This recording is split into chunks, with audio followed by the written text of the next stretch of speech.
Your soul is on fire. You're burning up right now because of the things you did. I'm not... Yes, you are.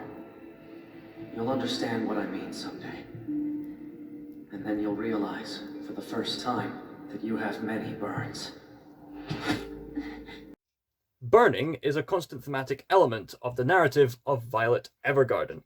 The story centers on a former child soldier who has come back from a war and is trying to fit into society, trying to understand what I love you means. Accompanying Violet on her initial stages of becoming a ghostwriter is Claudia Hodgins, who fought in the war with her. Claudia Hodgins is looking after Violet Evergarden as a promise to fulfill from Violet Evergarden's former guardian, Major Gilbert. All Violet has ever known up to this point is violence and orders, and now here she is in society, and she doesn't know how to relate to others. Claudia Hodgins is fully aware of the evils that Violet Evergarden committed during the war. But how do you convince a former child soldier with no emotional intelligence to recognize their sins, relate to others, become humble, and thus learn the true essence of love therein?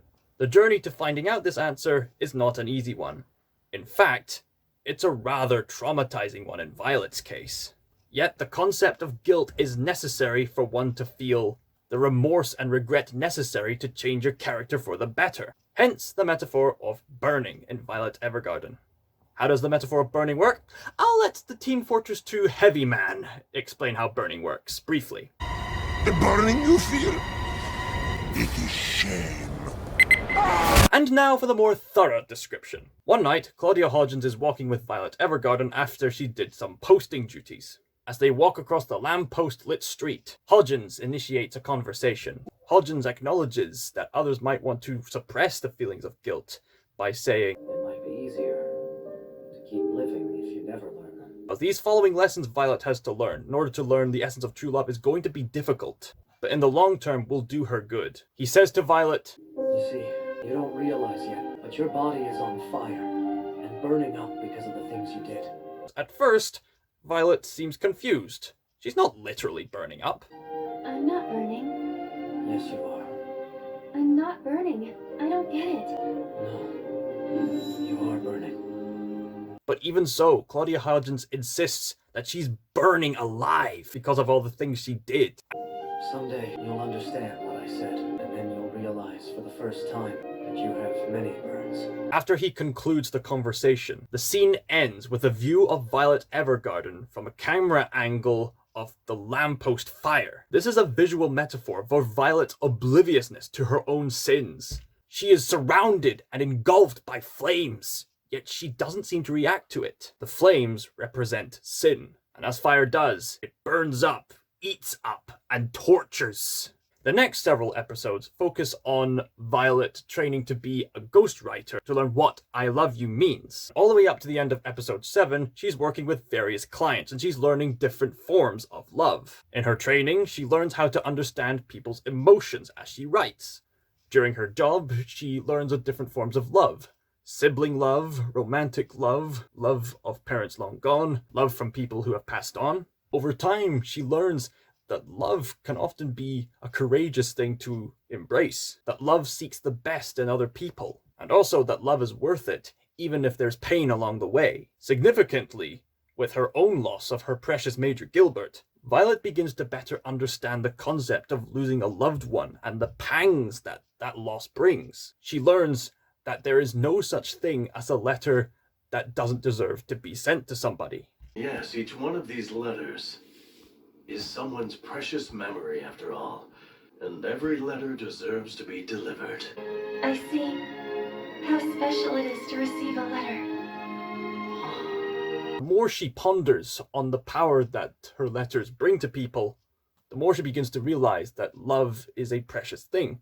And the more she comes to understand the loss that others have experienced, the more she thinks of her own loss, and then the more she thinks of the loss she has caused for so many others from the soldiers she killed during the war. All those people Violet killed had families of their own. The more she thinks about the lives she had slain with her own hands, the more pain she begins to experience from the fact that her actions have brought pain to others. Have I not taken away someone's one day before? This sense of shame, this sense of regret, this is the burning.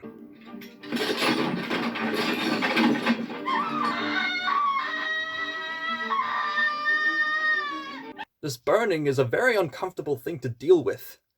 In Violet's case, she is so grieved by this burning that she almost kills herself over it. Yet she doesn't, because she remembered Gilbert had commanded her to live and be free.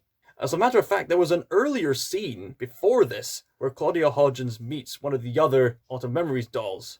Why would you say something like that to her? Who complained that he shouldn't have put all that pressure onto Violet. But Claudia Hodgins rightfully reminds her that everyone, in one way or another, is burning. She's not the only one who's on fire. You and I, we are too. Everyone has done something wrong. And this burning alienates them from loving others properly. It seems then that the only cure to put out this burning is to confess that you are burning. Only then can you start to atone to put out the flame. At the end of episode 9, she rushes to Claudia Hodgins after taking some time to recover and confirms to him that he was right about the burning.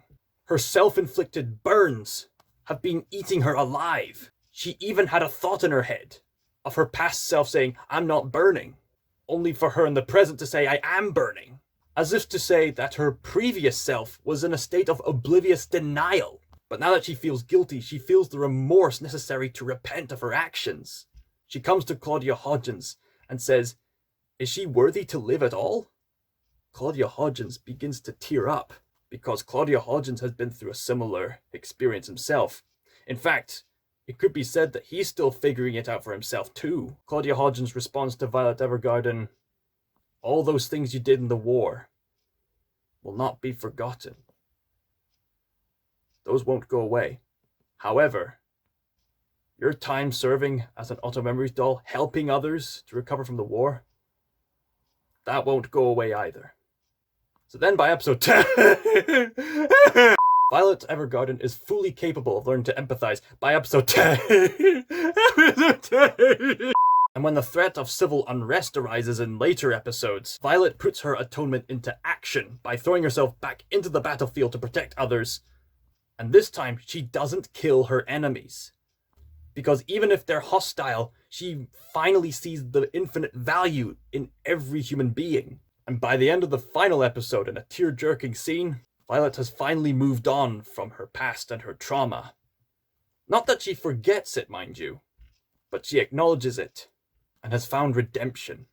She confesses her true feelings to Major Gilbert, and she becomes a much more wholesome person now that she knows how to love others.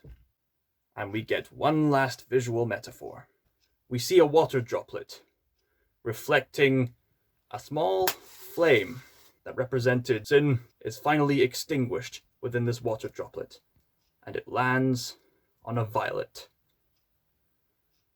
So that now the water droplet can make the violet blossom and grow. The water droplet represents a new violet. A new violet who has been cleansed. And that water droplet landing on the violet, that symbolizes that now that Violet can know how to love, she can blossom into something beautiful. Something that Violet was born to be.